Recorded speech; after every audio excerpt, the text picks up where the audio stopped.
Chers amis, je vous retrouve avec plaisir maintenant pour poursuivre notre étude sur la structure du livre de l'Apocalypse.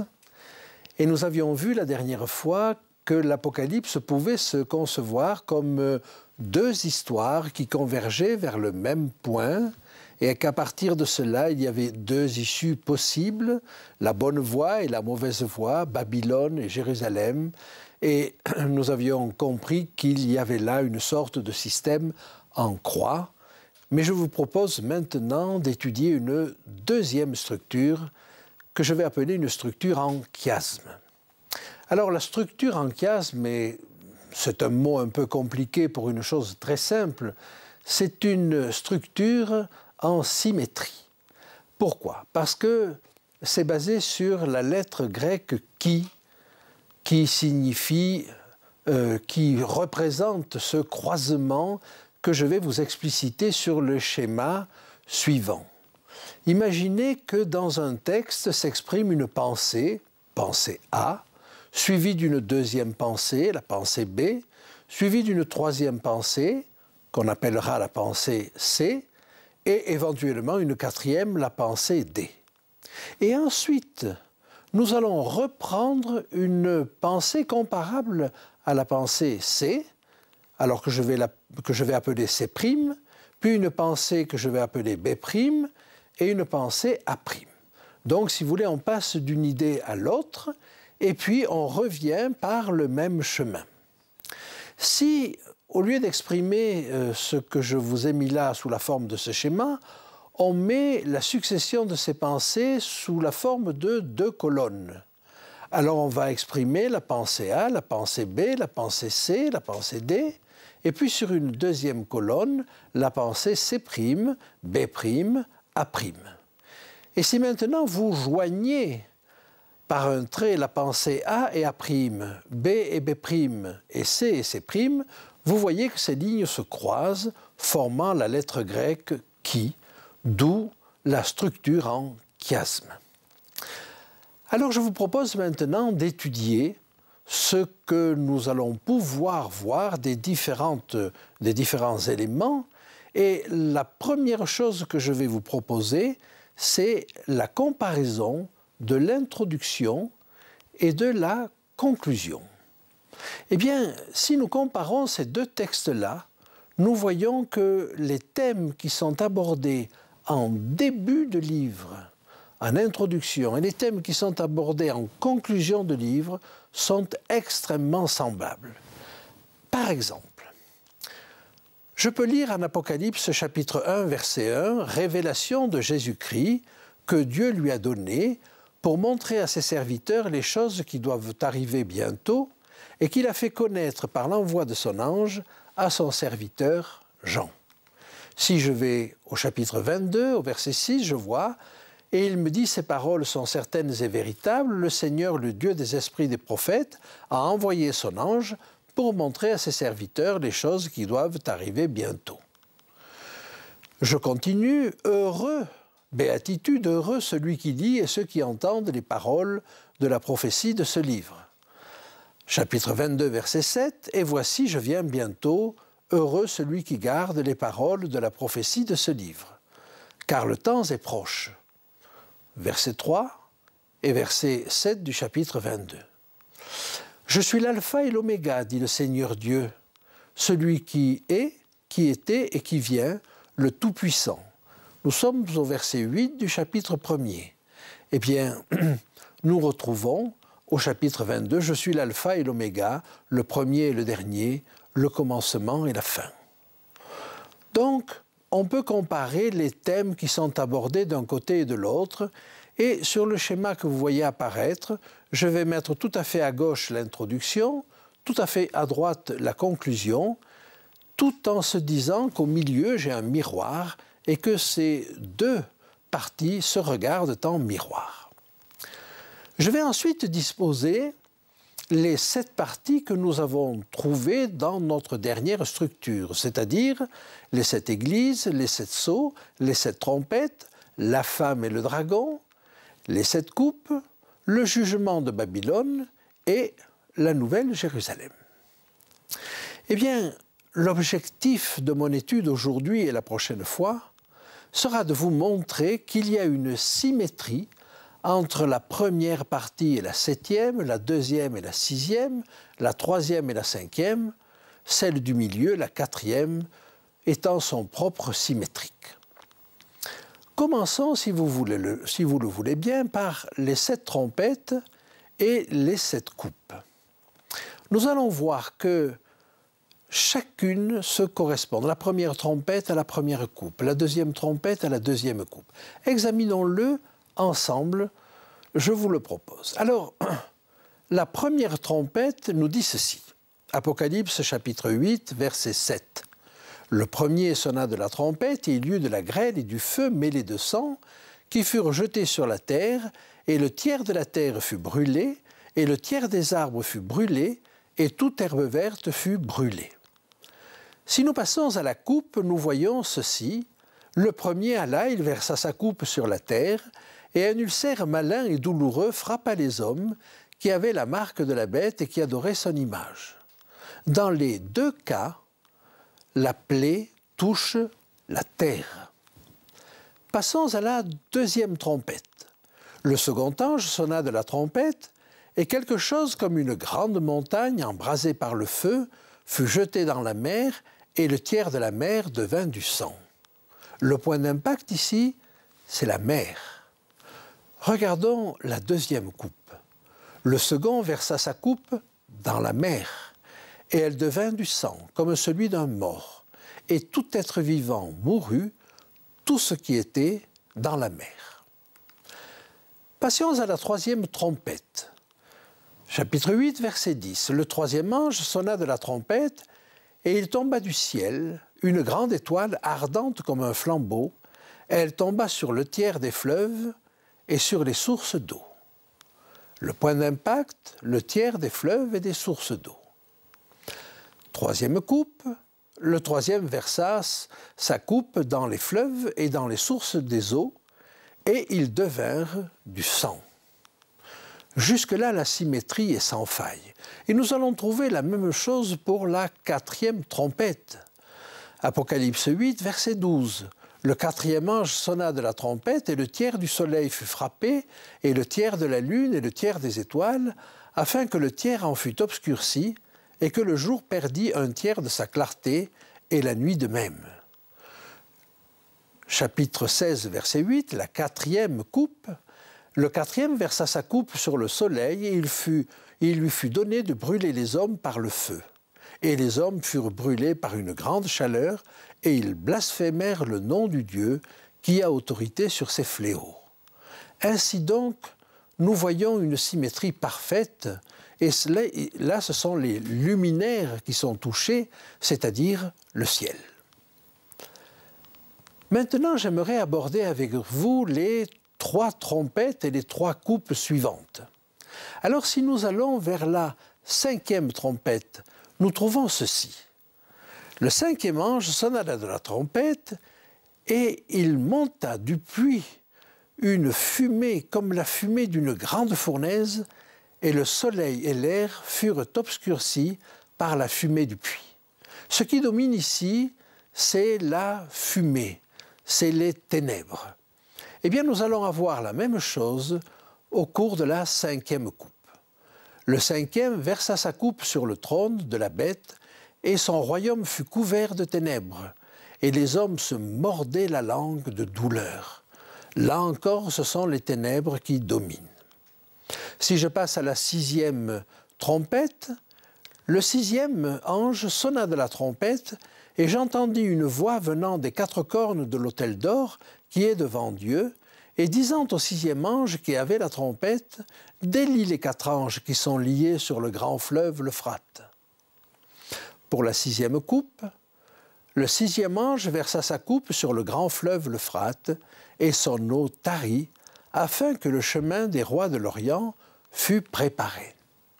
Si le grand fleuve l'Euphrate était mentionné 20 fois dans le texte d'Apocalypse, cela n'aurait pas une grande valeur, mais il n'est mentionné que 2 fois, à la 6e trompette et à la 6e coupe. Il y a donc là une symétrie évidente que nous allons retrouver avec la 7e trompette. Si nous regardons au chapitre 11 et au verset 15, on voit que la 7e trompette sonne, et c'est au verset 19 que nous allons avoir une succession de signes qui dénotent la présence de Dieu. Et le temple de Dieu dans le ciel fut ouvert, et il y eut des éclairs, des voix, des tonnerres, un tremblement de terre et une forte grêle. Pour la 7e coupe, c'est à peu près la même chose.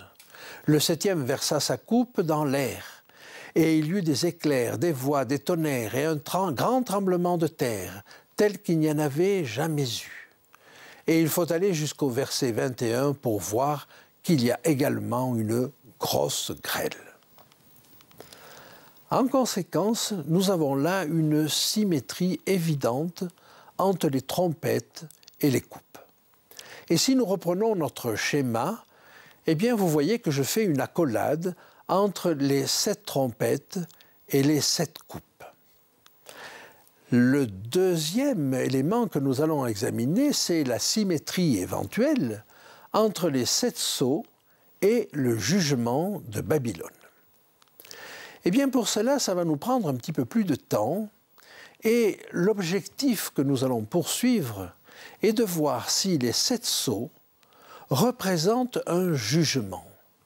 Parce que s'il y a là un jugement, alors effectivement, c'est symétrique du jugement de Babylone. Il y a de très nombreux arguments pour cela, mais il y a quand même un problème, et c'est pourquoi il nous faudra développer cela. Dans les chapitres 4 et 5, en introduction des sceaux, nous n'avons aucun terme apparemment pour nous, dans notre culture, qui évoque un jugement. Il n'est pas question de loi, il n'est pas question de tribunal, il n'est pas question d'avocat, il n'est pas question de plaignant. Bref, on n'a pas a priori l'impression qu'il s'agit d'un jugement. Et pourtant, nous allons trouver là une quantité d'éléments qui nous montrent qu'il y a un jugement.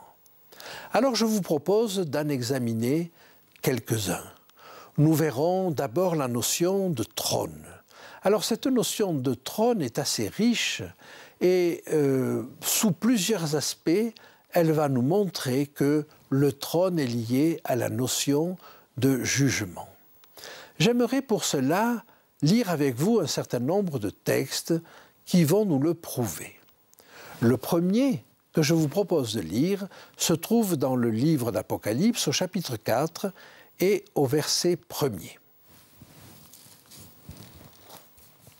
Après cela, je regardai, et voici une porte était ouverte dans le ciel.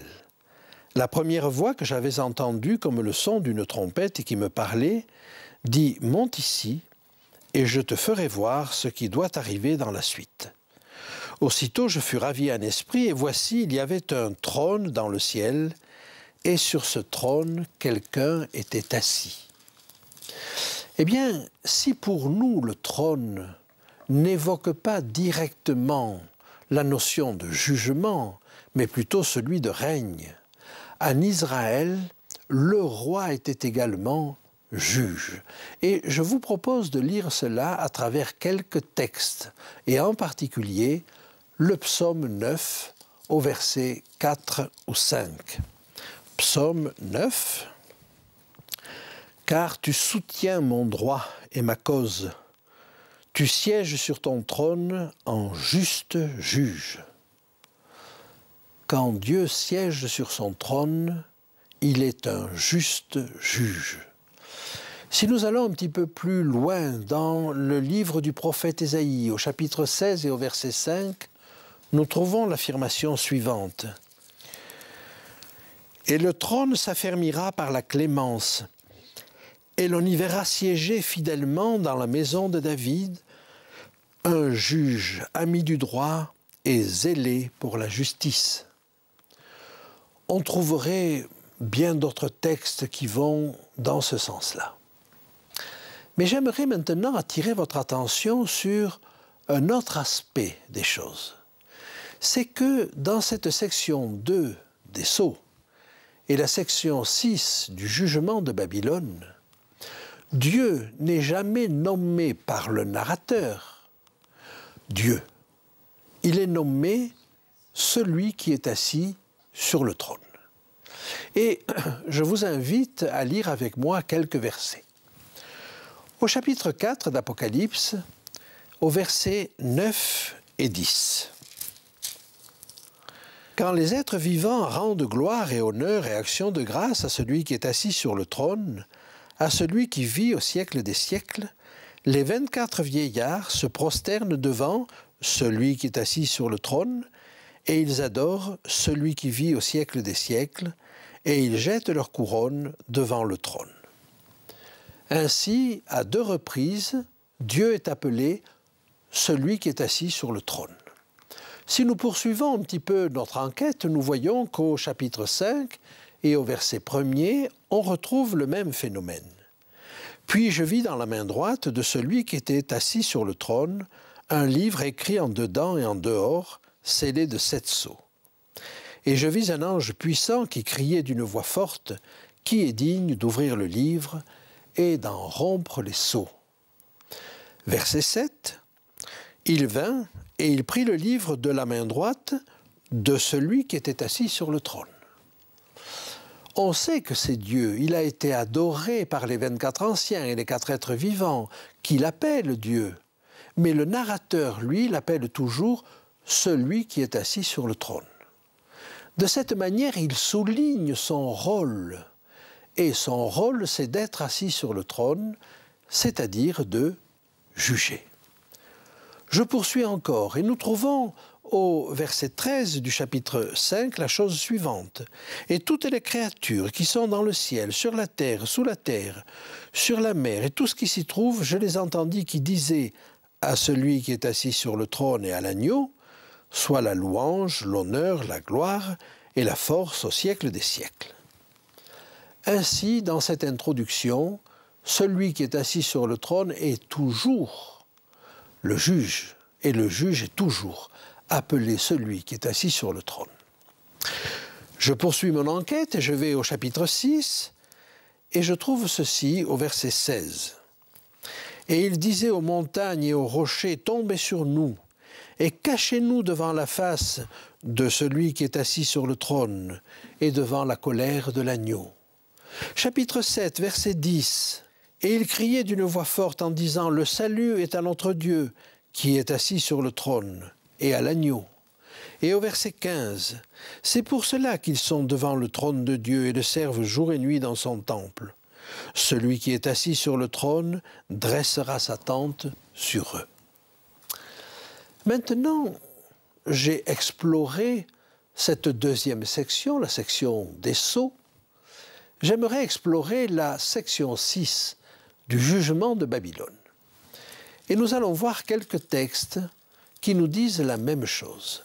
Apocalypse chapitre 19, verset 4. « Et les 24 vieillards et les 4 êtres vivants se prosternèrent et adorèrent Dieu assis sur le trône en disant « Amen, Alléluia ».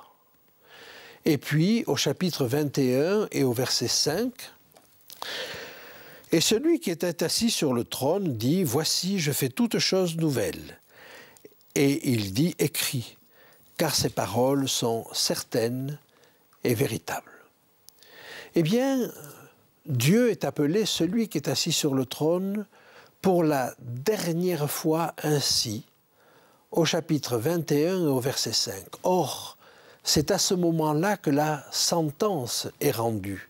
Je vous relis cette sentence. Chapitre 21 à partir du verset 5. « Et celui qui était assis sur le trône dit « Voici, je fais toutes choses nouvelles. » Et il dit « Écris, car ces paroles sont certaines et véritables. » Et il me dit « C'est fait. Je suis l'alpha et l'oméga, le commencement et la fin. À celui qui a soif, je donnerai de la source de l'eau de la vie gratuitement. Celui qui vaincra héritera ces choses et je serai son Dieu et il sera mon fils. Mais pour les lâches, les incrédules, les abominables, les meurtriers, les impudiques, les enchanteurs, les idolâtres et tous les menteurs, leur part sera dans l'étang ardent de feu et de soufre, qui est la seconde mort. Ainsi, nous avons avec le trône une indication précise. J'aimerais dire qu'il y a encore un dernier argument qu'on peut employer. C'est le fait que quand le trône est employé au pluriel, dans tous les textes de la Bible, il est toujours associé à la notion de jugement. Je vous en donne un simple exemple qui se trouve au chapitre 20 et au verset 4. « Et je vis des trônes, et à ceux qui s'y assirent fut donné le pouvoir de juger. » Ainsi, la notion de trône, qui dans notre culture ne signifie pas spécialement un jugement, là signifie un jugement. Et j'aimerais, et cela ouvrira notre prochaine enquête, qui sera une comparaison avec le texte de Daniel, j'aimerais simplement conclure cette notion de trône associé, puisque les 24 vieillards sont sur 24 trônes, à un texte de Daniel au chapitre 7 et au versets 9 et 10. « Je regardais pendant que l'on plaçait des trônes. L'Ancien des jours s'assit. Son vêtement était blanc comme la neige et les cheveux de sa tête étaient comme de la laine pure. Son trône était comme des flammes de feu et les roues comme un feu ardent. » Ainsi, un trône, des trônes rassemblés autour, dans le livre de Daniel, c'est synonyme d'un jugement. Alors nous allons examiner ces choses plus en détail. Mais j'aimerais simplement vous dire que le jugement tel que nous le présente la parole de Dieu, ça n'est pas tant le fait de décider que quelqu'un est bon ou mauvais, il faudra le décider. Mais l'objectif de Dieu, ça n'est pas de donner une peine juste à quelqu'un. L'objectif de Dieu, c'est de faire qu'une personne qui n'était pas juste devienne juste. C'est cela la justice de Dieu. Ça n'est pas une sentence juste, mais c'est de transformer un cœur qui n'a pas encore compris la bonté de Dieu en un cœur qui n'a qu'une aspiration, se rapprocher de Dieu et regarder à lui.